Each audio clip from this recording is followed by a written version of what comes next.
아나니아와 삽비라 부부의 이 말씀은 우리가 다 알고 있는 말씀이죠.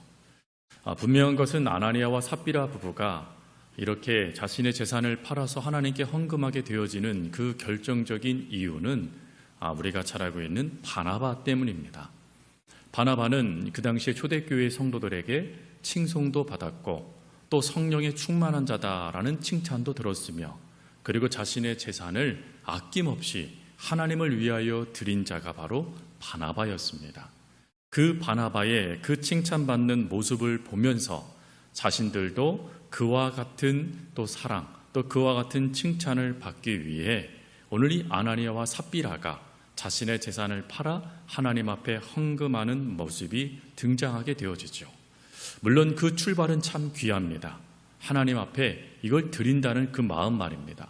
근데 문제는 그 드림 속에 안타깝게도 이 아나니아와 삽비라는 사도 베드로를 통하여서 꾸지람을 받게 되어지고, 그리고 꾸지람으로 끝난 것이 아니라 그들은 즉시 하나님의 심판을 받아서 그 자리에서 죽게 되어진 말씀이 오늘 본문에 있는 내용이죠. 우리는 오늘 본문의 이 말씀을 가지고 중요한 두 가지의 교훈을 배우게 되어집니다. 즉, 우리가 초대교회에 나타난 이 사건이 단지 이야기가 아니라 오늘 이 땅을 살아가는 성도들에게 하나님은 어떠한 믿음의 태도, 그리고 하나님 앞에 어떠한 자세로 살아가기를 바라시는지에 대한 중요한 교훈이 바로 오늘 본문의 말씀이죠. 오늘 본문의 말씀 통해서 배우는 첫 번째 교훈은 하나님을 속일 수 있다라는 착각을 버려라 라는 것입니다. 오늘 본문의 말씀에 보면 베드로가 아나니아를 향하여서 뭐라고 이야기를 하냐면, 사단이 내 마음에 가득하여 네가 성령을 속이고 땅값 얼마를 감추었다라고 이야기를 합니다. 여기에서 이 속이다라는 이 단어가 참 중요한 단어이죠. 이 속이다라는 이 단어의 그리스어 헬라어는 푸세우사스티아라는 단어입니다. 이 푸세우사스티아라는 단어는 어떤 의미를 담고 있냐면 충동적으로 속이는 것을 말하는 게 아닙니다. 이 단어의 의미는 계획적이고 치밀하게 기만하는 행위, 그거를 표현할 때 쓰는 단어가 속이다라는 단어입니다. 즉, 아나니아가 베드로가 이야기했을 때 이것이 전부입니다 라고 말하는 그 속이는 행위는 이미 계획했던 것, 그리고 치밀하게 그 계획한 것을 갖고 지금 베드로를 속이는 기만 행위였다라는 것이죠. 근데 베드로는 이 기만 행위를 자신에게만 자신을 속이는 것으로, 또 계획을 갖고 자신을 속여 넘어뜨리려고 하는 것으로 여기지 않고 이 역사를 확대해 버립니다. 그래서 4절 말씀에 보면 베드로가 뭐라고 말합니까? 우리 4절 말씀을 다시 한번 읽겠습니다. 시작. 땅이 그대로 있을 때에는 내 땅이 아니며 판 후에도 내 마음대로 할 수 없더냐? 어찌하여 이 일을 내 마음에 두었느냐? 사람에게 거짓말한 것이 아니요 하나님께로다. 아멘. 베드로는 지금 이 아나니아의 이 계획적이고 치밀한 기만 행위를 하나님을 속이는 행위라고 이야기하고 있는 것입니다. 즉, 이 거짓말, 지금 이 아나니아가 있는 이 거짓말은 단지 사람을 속이려고 하는 거짓말이 아니라 하나님도 속이고자 하는 교만한 모습이다라는 것을 지적을 하고 있는 것이죠. 그러면 여러분, 왜 아나니아에게 이런 일들이 발생되어졌습니까? 분명한 것은 지금 이 아나니아의 이 행위로 그는 죽게 되어지는데, 그 죽는 모습을 보게 되어지면 1차적으로 돈 때문은 아니라는 것을 알게 되어집니다. 분명한 것은 베드로가 밭이 있을 때의 네 것이 아니냐, 판 후에도 네 맘대로 할 수 없었더냐라고 이야기를 하죠. 이 이야기는 무엇을 말하는 것이죠? 헌금을 100% 다 할 필요가 없었다라는 것입니다. 어느 정도 헌금만 하나님께 드려도 전혀 문제가 되지 않았다라는 걸 말하는 것이에요. 그러면 이 헌금의 문제가 아니라면 결국 무슨 문제를 지금 베드로가 지적하고 있는 것이냐면, 그가 이렇게 속이는 결정적인 의도가 있었다라는 걸 말하는 것입니다. 지금 그가 왜 재산을 반은 하나님께 드리고 왜 반은 숨기는 일을 행했습니까? 여기에는 두 가지의 숨은 의도가 있다는 것이죠. 첫 번째 숨은 의도가 뭐죠? 그것은 나를 위해서입니다. 즉 모든 것을 다 바쳐버리면 내가 사용할 것이 없어요. 그러니 나를 위하여 반을 남겨놓은 것입니다. 여러분, 조금 전에 헌금의 액수의 문제가 아니라고 말씀을 드렸잖아요. 그러면 만약에 이 아나니아와 삽비라 부부가 기도하다 보니까 도무지 내가 반 이상은 드릴 수 없을 것 같아요. 그래서 반은 나를 위해 두고 그리고 반만 하나님께 드린다면 하나님이 이걸 기뻐하실까요? 기뻐하지 않으실까요? 기뻐하실 것 같으십니까? 안 하실 것 같으십니까? 대답이 없으세요. 왠지 다 드려야 될 것 같죠? 아니죠. 헌금의 액수가 중요한 게 아니라 그 아나니아와 삽비라가 하나님을 위하여 내 재산을 팔고 그래도 내 것은 남겼지만 그래도 하나님께 드린 그 행위를 하나님은 기뻐하실 거라는 것입니다. 근데 문제는 그 하나님에 대한 것은 사라져버리고 두 번째 하나님을 위해 드려야 될 이 예물의 자리를 또 나의 자리로 대체해버려요. 즉 나를 위하여 헌금을 남겨두었던 그 모습에 대해서 하나님은 나무라지 않으세요. 중요한 것은 그 다음 하나님께 영광을 들려야 될 헌금의 목적이 달랐다는 것입니다. 그러면 질문을 드리겠습니다. 아나니아와 삽비라 부부가 50%만 하나님께 드렸던 목적은 뭡니까? 무엇 때문이죠? 무엇 때문일까요? 오늘은 대답이 없으시네요. 무엇 때문이냐면 바나바 때문입니다. 여러분, 바나바가 그가 모든 재산을 바친 다음에 지금 이 말씀이 기록된 거예요. 바나바가 모든 걸 드렸더니 온 성도들이 기뻐하면서 영광을 돌리고 칭찬까지 해줍니다. 그것이 셈이 나는 거예요. 그래서 돈도 갖고 싶고 그리고 사람들에게 인정도 받고 싶은 이 생각에 하나님은 없애버리고 나를 그 자리에 두어서 예물을 드리고 있는 것입니다. 성도 여러분, 하나님이 이거 모르실까요? 하나님은 이거 아시죠. 그래서 베드로를 통하여 하나님이 기회를 주세요. 그 기회가 뭡니까? 이것이 전부이냐? 라고 묻는 기회를 주시는 겁니다. 즉 하나님은 물을 필요가 없으셨어요. 왜? 이미 정해진 거거든요. 그는 지금 의도적으로 하나님을 속이고 있는 것입니다. 그러니 하나님이 그에게 묻을 필요 없이 네가 어떻게 하나님을 속일 수 있느냐라고 말하며 징계해도 문제가 없는 거예요. 그러나 하나님은 긍휼의 하나님이시잖아요. 우리가 잘못된 동기를 가지고 잘못된 행동을 해도 하나님은 기회를 주시는 분이십니다. 근데 그 기회에 아나니아가 어찌하죠? 또 삽비라가 어찌합니까? 예, 전부입니다 라고 이야기하며 또다시 하나님을 기만한 겁니다. 그러자 그 기만에 하나님은 그 잘못된 동기를 보시면서 그를 심판하신 거예요. 성경에 보면 이런 기만의 모습들이 여러 군데 등장해요. 그 중에 대표적으로 한 사람을 그런다면 우리가 잘 알고 있는 엘리사의 종 게하시를 보면 알 수 있죠. 여러분, 엘리사가 나만 장군을 고쳐주었습니다. 맞습니까? 틀립니까? 맞아요? 틀려요? 왜 대답을 안 하세요? 오늘 집에 일찍 안 가실 것입니까? 각오하셨어요? 오늘 밤 새실 거로? 사실은 하나님이 엘리사를 통하여 나아만을 고치신 것이죠. 도구예요, 엘리사는 이걸 분명히 압니다. 그래서 나아만이 그 고침을 받자마자 고쳐준 그 역사가 너무 기뻐서 어찌하죠? 엘리사에게 초점을 맞춰버려요. 당신이 나를 고쳤다라는 거예요. 그래서 당신이 나를 고쳤기 때문에 내가 당신에게 후대하겠다라는 거예요. 내가 은혜를 갖겠다라는 겁니다. 그랬더니 엘리사가 어찌합니까? 아니, 그럴 필요 없어. 내가 한 게 아니야 라고 하고 그걸 거부해버려요. 하나님이 나를 통해 하신 역사에게 내가 그 영광을 받을 수 없다라는 것입니다. 그것을 나아만이 기가 막히게 또 알아내요. 그래서 어찌합니까? 나는 이방의 신을 섬기는 사람으로서 어쩔 수 없이 녹을 먹어야 됩니다. 그러나 제가 당신의 그 하나님을 믿겠습니다. 그래서 그 하나님을 제가 놓치지 않겠습니다 라고 하여 그 놀라운 고백을 하며 출발해요. 근데 이때 게하시가 어찌하죠? 너무 아까운 거예요.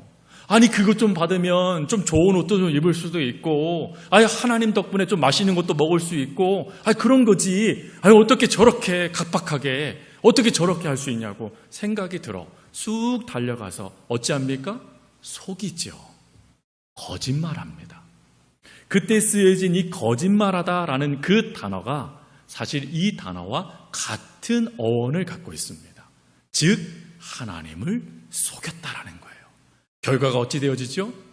나만의 그 문둥병, 고침받은 문둥병을 게하시가 받게 되어집니다. 즉 하나님을 속이게 되어지자 그것이 게하시에게 또다시 큰 역사가 된 거예요. 이때에도 여러분 엘리사가 게하시에게 물어요. 너 어디 갔다 왔어? 라고 묻습니다. 여러분 물을 필요가 있을까요? 없을까요? 없어요. 이미 알고 있다는 것입니다.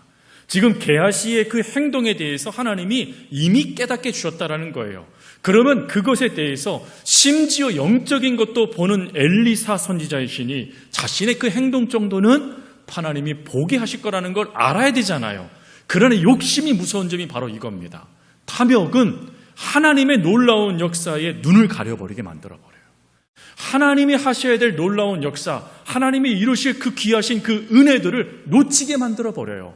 그리고 그 상황에만 매몰시켜버리는 게 탐욕의 무서운 죄입니다. 그래서 탐욕에 빠지신 분들의 모습들을 보면 한 치 앞을 못 봐요. 거기에만 집중되어져 있습니다. 여러분 이 모습이요 게하시의 모습이고 지금 이 모습이요 아나니아와 삽비라의 모습이었다라는 것이에요. 그러면 이런 모습이 오늘날에는 나타나지 않을까요? 분명한 것은 오늘 이 말씀이요 2000년 전에 이루어진 그냥 이야기가 아니라고 말씀을 드렸잖아요.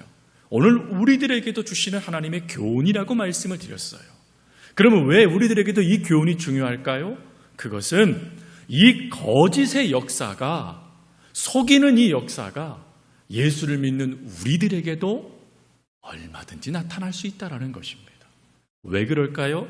요한복음 8장 44절에 그 이유가 있습니다.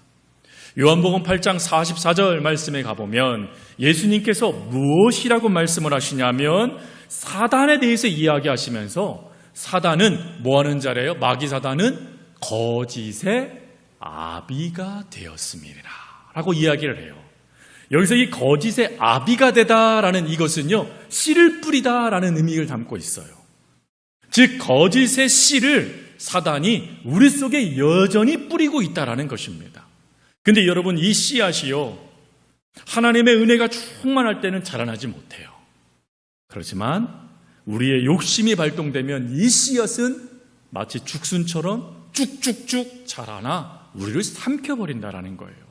즉 거짓의 이 아비인 마귀 사단이 끊임없이 우리 속에 그 씨를 뿌려놓을 뿐만 아니라 우리는 아담과 하와로부터 내려오는 속이 있는 역사의 DNA를 갖고 있어요.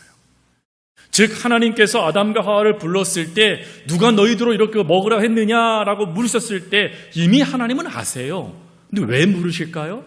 기회를 주시는 거예요. 하지만 속이죠. 그리고 책임 회피를 합니다. 그 결과가 우리들에게 나타나는 죄의 결과였지 않습니까? 바로 그 DNA가 우리 속에 여전히 있다는 거예요. 그 여전히 있는 모습이기에 우리들도 아나니아와 삽비라가 얼마든지 될 수 있다라는 하나님의 경고의 메시지인 것이죠. 그러나 이때 여러분 근심할 필요 없이 이 DNA를 완전히 깨트려 버릴 수 있는 역사가 하나가 있습니다. 그게 뭘까요? 하나를 기억하면 돼요. 사무엘상 16장 7절 말씀에 보면 하나님께서 나는 누구다라는 것을 말씀하시는 이야기가 나옵니다. 죄송합니다. 하나님께서는 뭐라고 말씀하시냐면 사무엘상 16장 7절 말씀에 보니까 나 여호와는 무엇을 보신대요? 마지막 절 같이 읽겠습니다. 나 여호와는 시작. 나 여호와는 중심을 보느니라. 아멘. 예수님 하나님은 우리의 뭘 본대요? 중심을 보신대요. 즉 우리의 의도, 우리가 어떤 마음을 품고 있는지 이걸 이미 아시는 분이시라는 겁니다. 이것을 인식하고 뭐 하라는 거예요? 하나님을 속일 수 없다라는 것을 늘 기억하며 살아가라라는 것입니다. 다른 표현으로 정직해라라는 것이에요. 성도 여러분, 우리가 하나님을 속일 수 없다라는 이 생각만 분명히 가져도 우리는 하나님을 속이려 들지 않아요. 왜요? 아시거든요. 정확하게 아시고 우리를 판단하시고 정확하게 우리 감찰, 심지어 감찰하다는 단어는 돋보기를 가지고 세밀하게 살피다는 뜻이에요. 그 정도로 우리의 모든 것을 아시는 분이십니다. 그 아시는 분을 우리가 속일 수 없다라는 이것만 분명하게 우리가 믿음으로 갖는다면, 확신한다면 우리 하나님을 속이는 이와 같은 행동 행하지 않을 수 있다라는 것입니다. 기억하세요. 우리는 하나님을 속일 수 없습니다. 그걸 기억하셔야 돼요. 또 두 번째로 하나님을 속일 수 없다라는 것뿐만 아니라 우리가 가져야 될 두 번째 마음이 있어요. 그게 뭐냐? 하나님만을 경외해라라는 것입니다. 여러분, 하나님만을 경외하다라는 이 경외라는 단어가 오늘 본문 말씀에 보면 안 나오는 것 같아요. 그러나 오늘 말씀에 보니까 이 경외하다라는 이 단어가 쓰여진 우리 한글 번역에 뭐로 되어 있냐면 두려워하다라는 표현으로 쓰여져 있어요. 이 두려워하다라는 이 두렵다라는 이 단어가 헬라어로 포보스라는 단어예요. 이 포보스라는 단어는 조금 전에 한글 번역대로 두려워하다라는 뜻도 있지만 사실은 이 뜻보다 더 중요한 뜻은 경외라는 뜻을 갖고 있습니다. 성도 여러분, 경외하다라는 게 뭡니까? 경외. 하나님, 우리가 하나님을 경외합니다라는 말씀들 많이 듣고 또 많이 고백하잖아요. 그 경외가 뭐예요? 경외. 우리 그리스도인들의 단점, 기본적인 걸 물어보면 대답을 못한다. 아주 고차원적인 걸 이야기하면 딱 질문하면 대답을 하시는데 기본은 약하신 거예요. 이 경외를 쉬운 말로 떨림이라는 표현으로 씁니다. 떨림. 그럼 왜 떨릴까요? 이게 중요한 것이죠. 이 떨림이라는 이 생각을 가지고요, 경외를 제가 설명을 해드리겠습니다. 경외란 하나님의 거룩하심과 위대하신 분인 것을 깨달을 때 우리의 마음 깊은 곳에서부터 떨리는 상태. 하나님이 얼마나 크신 분이신가? 하나님이 얼마나 위대한 분이신가? 그리고 그 하나님 안에 나는 어떤 자인가가 발견되어지는 거예요. 깨달아지는 거예요. 그 깨달음 가운데 떨리기 시작하는 거예요. 두려워지기 시작하는 겁니다. 근데 경외의 가장 중요한 핵심은 뭐냐면 그런 연약하고 불완전하고 그리고 하나님 앞에 보잘것없이 아주 오히려 미물보다도 연약한 존재인 우리들을 하나님이 여전히 사랑하신다라는 것을 알게 되는 것. 이게 경외랍니다. 즉 경외라는 단어는 두 가지를 의미하고 있는 거예요. 하나님 안에서 나는 어떤 자인가, 이걸 깨닫게 되고, 그리고 그 깨달음 가운데 멈추는 게 아니라 그런 나를 여전히 하나님은 사랑하고 계신다라는 것이 경외라는 겁니다. 그래서 어느 분은 그런 말씀하시더라고요. 두려워하는 마음과 하나님을 사랑하는 마음, 이게 경외다라고 이야기를 해요. 바로 이 경외라는 이 마음이요, 초대교회에 나타나기 시작해요. 초대교회에 나타나기 시작하니까 어떤 일이 발생되었을까요? 놀라운 것은 이 말씀 이후에 초대교회에게 무엇이 단절되냐면 외식이 단절되기 시작됩니다. 즉 더 이상요 초대교회 안에 위선자들이 나타나지 않게 되어졌어요. 왜? 하나님이 모든 걸 감찰하시고 모든 것을 알고 계시고 그리고 하나님을 속이는 기만의 행위를 악한 행위로 하나님이 보셔서 심판하신다라는 분명한 기준이 세워진 겁니다. 그 기준이 세워지니까 초대교회 성도들이요, 그 삶을 끊임없이 하나님 앞에서 점검하기 시작하는 거예요. 그리고 끊임없이 점검을 하고 그리고 그 하나님 안에서의 삶을 살아가기 시작하니까 놀라운 일이 발생됐네요. 그게 뭡니까? 그들의 복음의 메시지에 힘이 실리기 시작했다는 거예요. 저 예수 믿는 사람들은 거짓말하지 않는다, 속이지 않는다. 왜 그러느냐? 저들은 하나님을 두려워하기 때문이다 라고 사람들이 이야기하는 그 칭찬을 받는 일들이 발생되기 시작했다는 것입니다. 그래서 읽지 않았지만 12절부터 14절까지의 말씀을 보면 바로 이 경외함, 하나님을 두려워하게 되어진 결과 어떤 일들이 발생됐는가에 대한 중요한 답이 기록되어져 있죠. 그래서 먼저 보면 12절과 13절 말씀해 보니까 표적과 기사가 많이 일어납니다. 그리고 또 그 다음 말씀해 보니까 감히 그들과 상종하는 자가 없으나 백성이 칭송했다라고 이야기해요. 이 칭송했다라는 게 뭘 의미하는 것이죠? 칭찬받았다라는 거예요. 세상이 인정해주는 그리스도인들이 됐다라는 겁니다. 여러분, 세상이 인정해주는 그리스도인, 지금 한국 사회에 가장 필요한 것 아니겠습니까? 한국 사회의 크리스찬들이 사실 이 부분을 놓치고 있는 거예요. 여러분, 한국 교회의 가장 큰 문제가 뭐죠? 성도들이 하나님의 말씀을 듣습니다. 그러나요, 예배 시간에 성도들이 다른 생각도 너무 많이 해요. 가끔은 제가 그런 생각할 때가 있어요. 목회 칼럼을 좀 없애야 될까? 이런 생각 들 때가 있습니다. 제가 왜 그런 줄 아세요? 여러분들은 잘 모르시죠? 저는 설교하다 보면 여기도 보고 성가대도 보고 1분단도 보고 4분단도 보고 2층도 보고 다 보잖아요. 그러면 저랑 눈이 컨택이 돼야 돼요, 성도님들이. 근데 성도님 눈은 저랑 컨택은 안 되고 이 목회 칼럼과 컨택하는 분들이 계세요. 끊임없이 주보를 20분 동안 봐요. 어떻게 20분 동안 주보를 볼 수 있을까요? 도대체 뭘 찾으시려고? 여러분, 경외라는 이것이요, 한국교회에 사라져버렸어요. 심지어 하나님 안에서 성도들이 서로 말씀을 가지고 그 말씀을 살아가고 또 그 말씀에 대해 처절하게 또 실패하더라도 다시 일어서서 그 삶을 살아가는 모습들이 교회 안에 넘쳐나야 돼요. 근데 그러지 않아요. 부담되면 교회를 떠나요. 마음에 안 들면 말씀을 거부해버려요. 수많은 이들이 하나님을 사랑한다고 말하지만 가장 중요한 것, 초대교회가 부응하는 결정적인 키, 경외를 놓쳐버렸다는 거예요. 경외를 놓쳐버리니까 한국교회는 쇠퇴해요. 그래서 한 신학자가 그런 말을 했어요. 한국교회의 가장 큰 문제는 하나님을 두려워하지 않는 것이다. 하나님을 두려워하지 않는데요. 여러분, 하나님을 두려워하셔야 돼요. 그렇다고 주눅 들면 또 안 돼요. 나 하나님 앞에 또 얼마나 큰 죄를 범하고 얼마나 또 맞을까? 아니에요. 그래도 하나님은 뭐 하세요?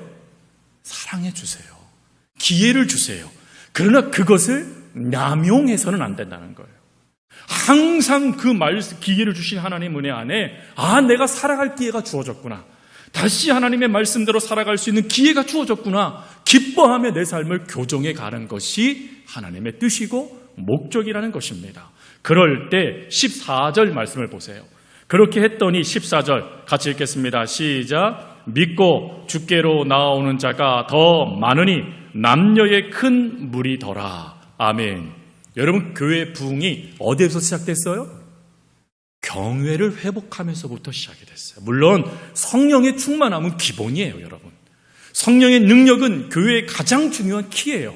그러나 그 성령의 능력이 실제가 되어지기 위해서는 성도들 속에, 우리 속에 하나님을 경외하는 이 신앙의 태도가 세워져야 된다는 것입니다.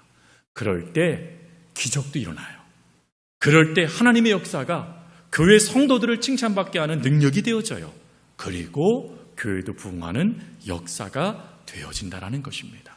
그것뿐일까요? 아니죠. 잠언 9장 10절 말씀에 가보니까 하나님이 더 큰 은혜를 주세요. 그게 뭡니까? 지혜를 깨닫게 해주세요. 지혜가 근본이라는 이 지혜의 놀라운 역사를 우리가 알게 해주세요. 지혜가 뭐예요? 하나님이 좋아하시는 것이 무엇인지, 하나님이 싫어하시는 것이 무엇인지를 깨닫는 것을 말하는 것입니다. 그 놀라운 지혜를 하나님이 우리에게 허락하신대요. 그러면 여러분, 당연히 우리의 삶이 끊임없이 누구에게 집중되는 삶이 될까요? 하나님께 집중되는 삶이 되는 거예요. 경외가 온전하게 이루어지는 삶이 되어지는 것입니다. 거기서 끝나지 않아요. 고린도후서 7장 1절 말씀에 가보니까 하나님을 경외함으로 거룩하여진대요. 즉 우리의 삶에 거룩함이 나타난답니다. 여러분, 우리는 거룩하지 못해요. 우리는 하나님 앞에 늘 죄된 모습으로 살아가요. 그러나 하나님을 경외하게 되어지니까 내가 하나님 안에서 어떤 삶을 살아야 되는지를 늘 점검하는 거예요. 그러니 당연히 내 삶이요, 거룩해져 가는 것 아니겠습니까? 이러한 놀라운 은혜를 하나님이 우리들에게 허락해 주신다는 거예요.